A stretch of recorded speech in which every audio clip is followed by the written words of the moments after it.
Coming up on Valley View News, small business owners gather for the midday market. Plus, nurses picket in Inglewood. And West Hollywood Soccer Club supports the LGBTQ community. Hello and welcome to Valley View News. I'm Vanessa Garcia. And I'm Celine-Stevens at the Digital Media Center. During his 2020 presidential election, President Biden promised to work on relieving student debt. He recently said he'll be offering up to $10,000 in relief for student debt. Valley View News spoke with CSUN students to get their opinions on the matter. I think that's uncalled for. I think a lot of students would benefit from student debt. Everything is a lot more expensive, so I feel like it would be nice to get that break for students at least. You know, a corporate politician. So I just assumed that it was just one of those promises that would have just been broken. There is no date for relief set, but Biden says his plan will target mostly lower and middle income individuals. People worldwide demonstrated for International Workers' Day, or May Day. They marched for labor rights, immigration overhauls, social and economic equality. Marches were in Mexico, Los Angeles, New York City, France, Turkey, China, Cuba, and India. The LA May Day march had a theme of essential and united for justice. Emmy Lockwood marched in LA. We have seen how essential workers have been treated in the pandemic, how 1 million people have died because of COVID, and there's no legitimate response to it. LA's May Day march was organized by the Coalition for Humane Immigrant Rights. As Sexual Awareness Month continues, advocacy groups joined forces to speak up for sexual assault survivors on Denim Day. Our reporter Ruby Cordova was there. I believe that this is a system that is built on patriarchy. In the heart of Los Angeles, Peace Over Violence joined with the public and wore denim to support those who have been victims of sexual assault. We did not ask for it. I did not ask for it. The crowd cheered as speakers came to the podium to share their stories. Domestic violence specialist ALEXIS Contreras helped organize the event to educate others. A platform to signify the importance of today and that decision that happened in Europe, but also to amplify our platform of we are here, we are present, we're here to help you. There is still no excuse or invitation to rape. CEO Patty Giggins started the denim campaign 23 years ago following an incident in Europe where a woman was blamed for her choice of clothing. Giggins says she'll continue to protest until laws and attitudes are changed. And we're going to continue to make fashion statements and social statements until we really put an end to it. Some sexual assault survivors read poems and others spoke about the importance of this movement.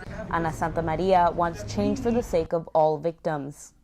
Because in this case, it could be an old man, a young man, a child, a woman. So the commitment that we acquired for this movement is so important for our community. April 27th is now being recognized as National Denim Day by Mayor Eric Garcetti. Though this is Peace Over Violence's first in-person rally, they plan to conduct more in the future. Reporting from Los Angeles for Valley View News, I'm Ruby Cordova. In LA's Fashion District, a 2-story building was hit by fire. More than 100 firefighters were on the scene. Smoke billowed from the building for at least 2 hours. No injuries were reported. The cause is under investigation. Crews have been battling a wildfire east of Santa Fe, New Mexico. Originally, it began as 2 fires but merged into one. Winds exceeding 65 miles per hour have posed a challenge for firefighters. Homeowner Alonzo Rodriguez says he sees 3 or 4 helicopters every day. When it's not so windy, we've been seeing the helicopters come in about 8 o'clock, 9 o'clock in the morning. And they'll stay till it starts getting windy and then they take off. And sometimes we see those planes come in also and just pick up the water. The fire has now burned over 100,000 acres. More than 1,100 firefighters have worked to contain the Hermit's Peak Calf Canyon blaze. According to fire officials, the wildfire was 30% contained by the weekend. The victims of a violent crash were identified earlier this week in La Mirada.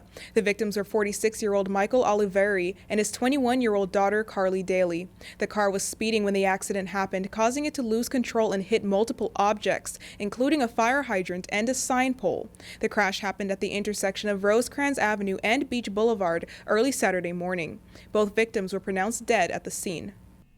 An Atlanta couple was robbed last week during a visit to Oakland, California. Tolan and Regina Stallworth were celebrating Tolan's grandmother's 91st birthday. Before the party, a suspect robbed them. Stallworth's purse was taken along with cash and jewelry. They said despite the robbery, they weren't going to let it ruin their grandmother's celebration. Mrs. Stallworth says she loves Oakland, however, she never plans on going back to the Bay Area. Meanwhile, the Atlanta Police Department say the driver of the pedal pub that crashed last weekend was arrested. He was charged with a DUI and a business permit violation. Police say the driver was trying to turn the pedal pub while going too fast and flipped over. Atlanta Fire Rescue said 15 people were taken into the hospital for injuries. 2 injuries were critical. Russian President Vladimir Putin confirmed he's attending the Group of 20 summit. President Joe Biden wants Putin removed from the G20. White House Press Secretary Jen Psaki says the summit is still months away. We don't know how to predict. We can't predict at this point what that will look like. Our understanding, and of course you could confirm this with the Indonesians, is we have reached out to them privately, is that they did invite them before the invasion. At the UN recently, administration representatives walked out when Russian delegates arrived. Expelling Russia from the G20 requires a consensus among members. China opposes removing Russia from the G20. There were talk of a boycott if Putin attended, but no country said a boycott. The White House Correspondents' Dinner started again after missing 2 years because of the pandemic. The press gala was held at the Washington Hilton. President Biden spoke, and Daily Show host Trevor Noah entertained. Biden joked about his age, saying he remembers when the annual dinner began in 1924. He also made fun of Donald Trump by saying he's the first president to address the dinner's attendees in 6 years. Biden pledged his support for democracy and a free press. Negative COVID-19 tests were required to attend the dinner. Wearing a mask was voluntary. Former Marine Trevor Reed returned to the U.S. after being detained in Russia since 2019. Some other Americans are still held there, including fellow former Marine Paul Whelan. Reed was released in a prisoner swap that took place in Turkey. His family said he managed to question Russian security officials about the other Americans in custody. He wanted to know where they were located. And they said, "It's only you."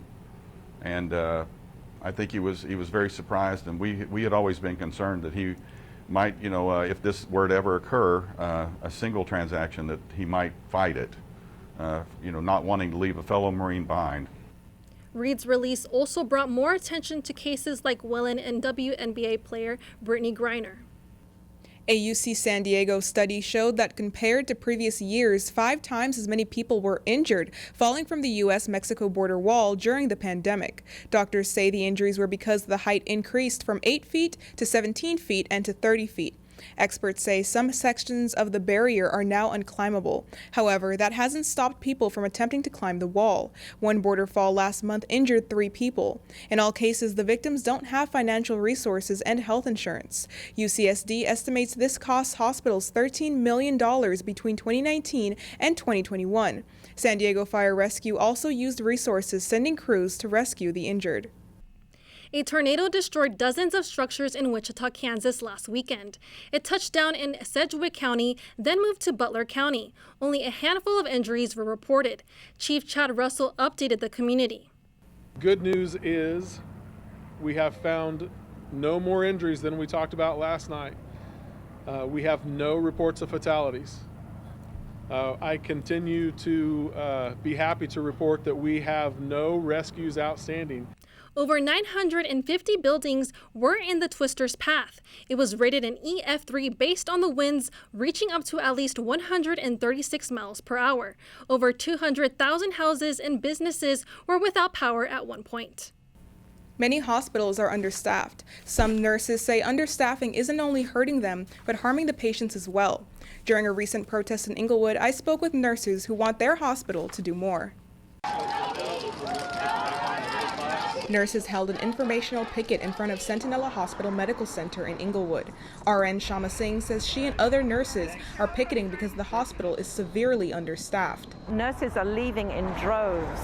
They are bleeding nurses. They are going other places. They don't want to risk their license. Singh says nurse shortages were an issue long before the pandemic. She thinks the hospital needs to start hiring more experienced nurses.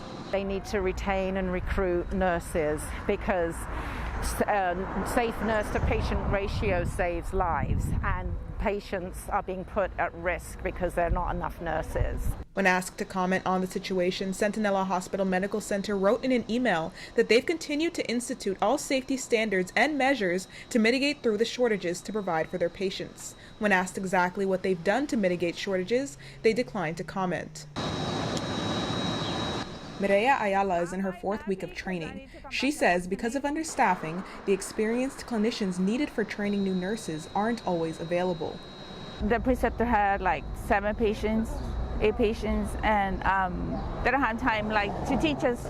SINGH says the California Nurses Association has been in negotiations with the hospital since November 2021, but no change has been made.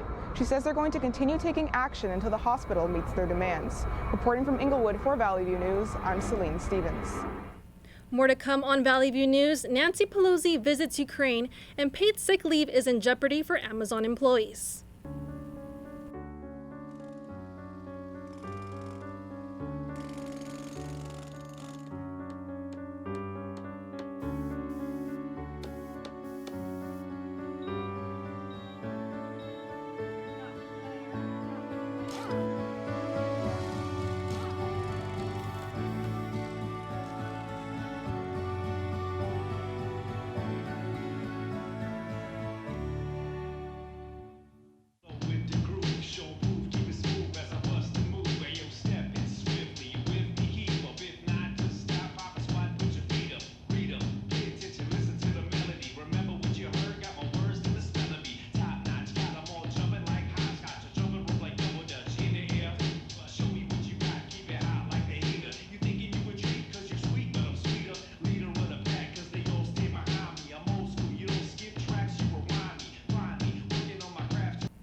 First, we're going to discuss some international news. House Speaker Nancy Pelosi led a top-level U.S. congressional delegation meeting to Ukraine. Pelosi says she's visiting Ukraine to thank them for their will to fight for freedom. A frontier of freedom, and that your fight is a fight for everyone. And so our commitment is to be there for you until the fight is done. The trip wasn't disclosed until the party safely left Ukraine. This was due to the incident that occurred while the UN Secretary General was there, a couple of days before Russia bombed Kyiv while Antonio Guterres was visiting. Pelosi's meeting marked the highest senior American lawmaker to visit Ukraine since the war began over 2 months ago. The U.S. delegation's visit was the latest after many European officials began meeting with President Zelensky in March. Pelosi also met with Polish President Andrzej in Warsaw on Monday. Russia's energy company Gazprom cut natural gas supplies to Poland and Bulgaria. The cutoff comes because the nations refuse to pay for the supply in Russian rubles. President Vladimir Putin wants European nations to pay in rubles due to the growing Western support for Ukraine. The European Union imports roughly 40% of its natural gas from Russia. The European Commission is working on becoming less dependent on Russian gas. Earlier this year, the Commission signed an agreement with the United States issuing the European Union at least 15 billion cubic meters of liquefied natural gas in 2022. Russia ordered its Gazprom bank to convert its euros into rubles. European companies will have a second account at Gazprom Bank. Radiation levels elevated near the Chernobyl nuclear plant in northern Ukraine. The head of the nuclear watchdog agency says it doesn't pose a threat to workers or the environment. Rafael Mariano Grossi is the Director General of the International Atomic Energy Agency. He made the assessment based on the readings taken at the site after Russian forces withdrew from Chernobyl. Grossi says the increase in levels is still significantly below the authorized levels for workers in an environment with this type of radiation. Ottawa police arrested at least 8 people at the Rolling Thunder bike rally in the Canadian capital. They were arrested on charges that included suspicion of assaulting police. 24 vehicles were also towed. Interim Ottawa Police Chief Steve Bell spoke in the days leading up to the protest. The goal of this weekend is to maintain community safety and public safety on our streets as this event unrolls. Hundreds of people were at the weekend-long rally and protested at Parliament Hill. Part of the reason for the rally was to protest against claimed government overreach. At the weekend rally, people were shouting freedom while marching through downtown Ottawa. Organizers of Rolling Thunder Ottawa say they support freedom and military veterans. Back in February, the group started with truckers opposing the COVID-19 vaccine mandate for Canadian truckers crossing the U.S.-Canadian border. Denim Day may have been last week, but protests to end sexual assault are year-round. Last semester, our reporter Catherine Hernandez covered a march at USC where students came together as several victims came forward with assault cases. USC is under fire after 6 separate reports were filed, alleging that students had been sexually assaulted and drugged while attending parties at Sigma Nu within the last month. USC students came together to march in solidarity with the victims who have come forward. Personally, I am a victim of sexual assault. I know many women who are as well. It's an issue that I'm hugely passionate about, and when I see it happening at my school, that's something that's scary, that's something that's concerning. USC's Department of Public Safety alerted staff and students about the incident. President Carol Folt provided students with resources. Catherine Ames, a USC student, says sympathy does not equate to action. And there was very little accountability on Greek life as an institution that supports violence against women and violence against people in general. Students are hopeful their chants will encourage USC administration to act and hold perpetrators of sexual violence accountable for their actions. USC's Student Government Senator Russell Augustine expresses his concern. And if this ever reaches an institutional level, I hope this shows that students will stand in support of those affected, and this is an issue that we will not let go until proper justice is addressed. With this peaceful protest, USC students hope to make a change. Reporting for Valley View News, I'm Catherine Hernandez. Airbnb says its popular COVID refund policy ends May 31st. After May 31st, guests will be responsible for short-term rental costs. That includes cancellations due to the coronavirus. Throughout the pandemic, guests could cancel reservations without a penalty. Cancellation policies are changing back to being at the host's discretion. However, another refund option could possibly be in the works for renters. Airbnb says it'll offer travel insurance to guests in the near future. Mechanical problems caused the recall of hundreds of thousands of Ford Explorers.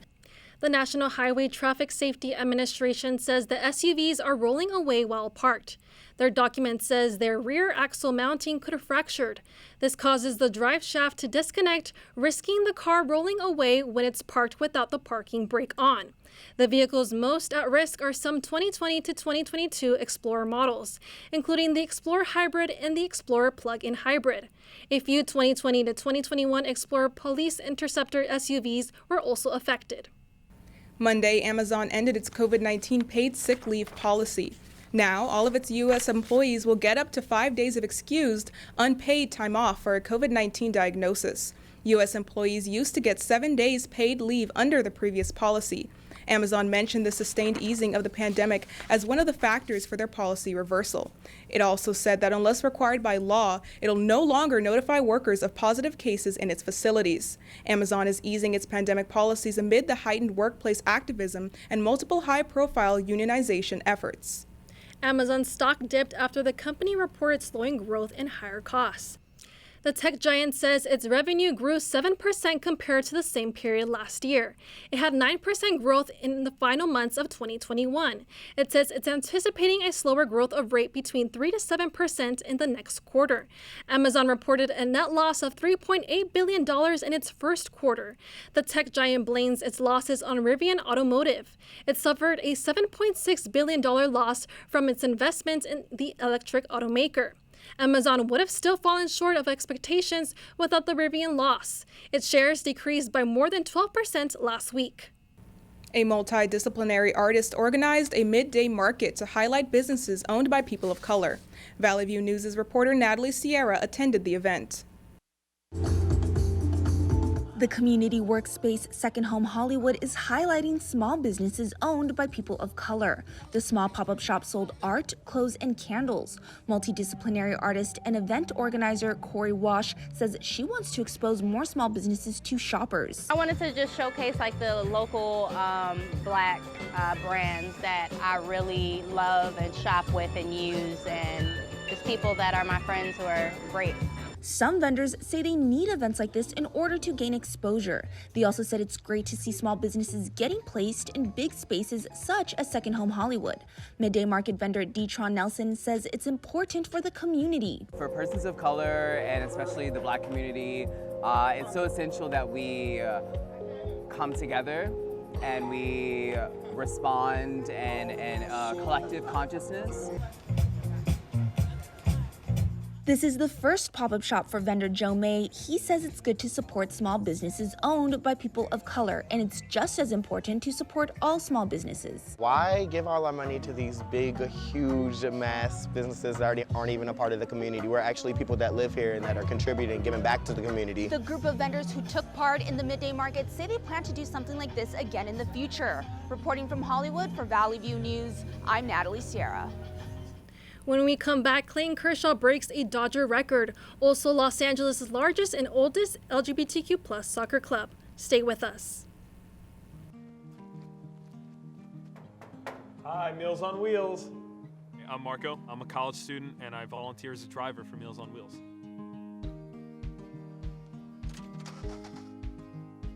I think it's awesome meeting these people. I mean, they're so interesting. They've had so many wonderful experiences in life. Your community helps to raise you up into the person that you become. Meals on Wheels is a great way to give back to that community. I tried Oxy at a couple of parties.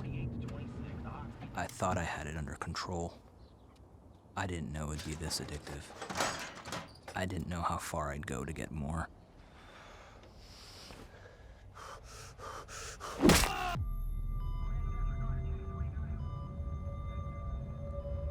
Opioid dependence can happen after just 5 days.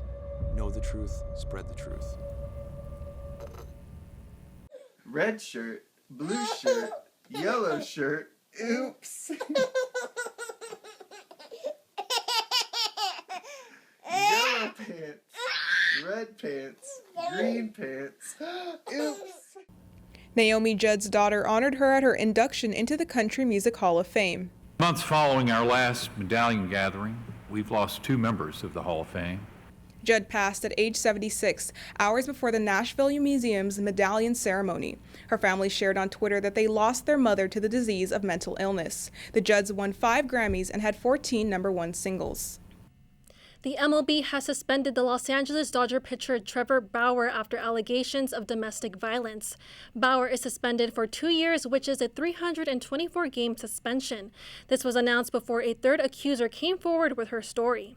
The Columbus woman claims that he choked her without her consent until she was unconscious. Although Bauer has denied these claims, it's unclear if he will be criminally charged. Since then, Bauer has filed a defamation lawsuit against one of the accusers. Nike released a special edition shoe to honor Gianna Bryant on what would have been her 16th birthday. The shoes are named the Mambacita Sweet 16s. The shoes feature a black snakeskin pattern to represent Gigi's Mambacita mentality, influenced by her father, Kobe Bryant. He coined the phrase Mamba mentality after his hard work in his basketball career. Vanessa Bryant took to Instagram to express her excitement that her daughter has a shoe in her honor. A community event hosted by the Burbank Police and Fire Department shows how important it is to stay in touch with the community and its members. Valley View News reporter Bianca Sanchez attended the event. The Burbank Police and Fire Departments hosted their Morning Fuel with Your First Responders event in Burbank. They say this gathering is important because it lets first responders meet the community. Just knowing our leaders, knowing people who are in service positions, knowing our folks who run our city, this is something that we have so fortunate here in Burbank to be able to do. They want citizens to confide in them and also learn what they do. Sergeant Feckery says it helps to meet people personally. This allows community members to come, ask questions, speak about topics that they want clarification on. Police and fire try to host morning fuels at least once a month just to stay in touch. Community Service Officer Renee Haritonin says people need to meet first responders in a different setting. Our main goal is to have people come and meet police officers in an environment where it's relaxed and everyone's here to have a good time, as opposed to what they might be actually calling us for in the field, which is not always the most pleasant interactions. First responders have events like these to gather with the community and build trust within them. Reporting from Burbank for Valley View News, I am Bianca Sanchez. James Corden says he is leaving his late night show in 2023. The decision was announced during the last week's taping of The Late Late Show. Corden did not say what his next move will be, but credited the late night show for changing his life. Corden is known for hosting various segments, including the well-known Carpool Karaoke and Crosswalk the Musical. Corden's contract was already expiring this August, but he extended it until next season. It is still unknown who will take over Corden's role. Clayton Kershaw passed Dunn Sutton to become the all-time strikeout leader in Dodger franchise history. 2 pitch. The record came on an 0-2 slider against Detroit's Spencer Torkelson.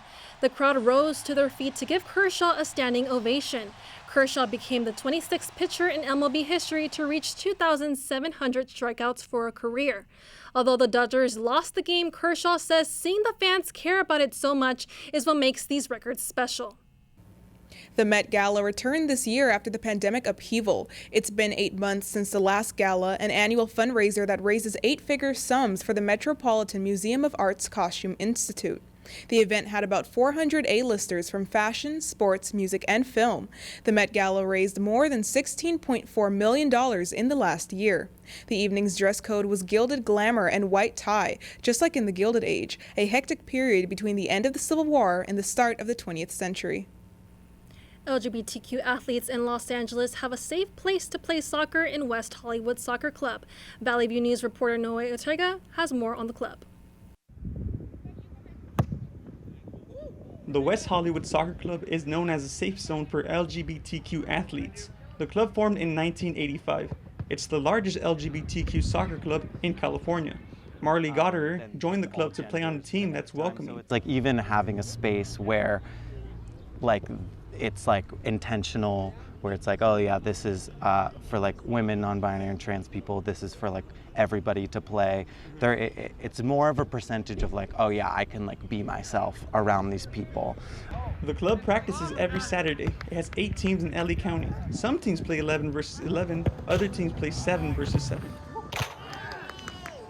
The 8 teams have players of all genders. First-year members like Ethan D'Ambrosia say the club is also a support system for players. It's nice to know that like you can join a club that's non-judgmental and everybody gets along and nobody's really judging you for who you are. You could just come here and play soccer. Head of security for the FIFA 22 World Cup in Qatar, Abdullah Al-Nassari, recently said if the LGBTQ community wants to express their beliefs, then they should play soccer in a place that accepts them. The West Hollywood Soccer Club president, Rachel Dorico, questions whether Qatar should host the World Cup. I think like the big picture here is that the World Cup should have never been granted to a country that does not let certain people participate in the sport. And it's not just LGBTQ, it's women.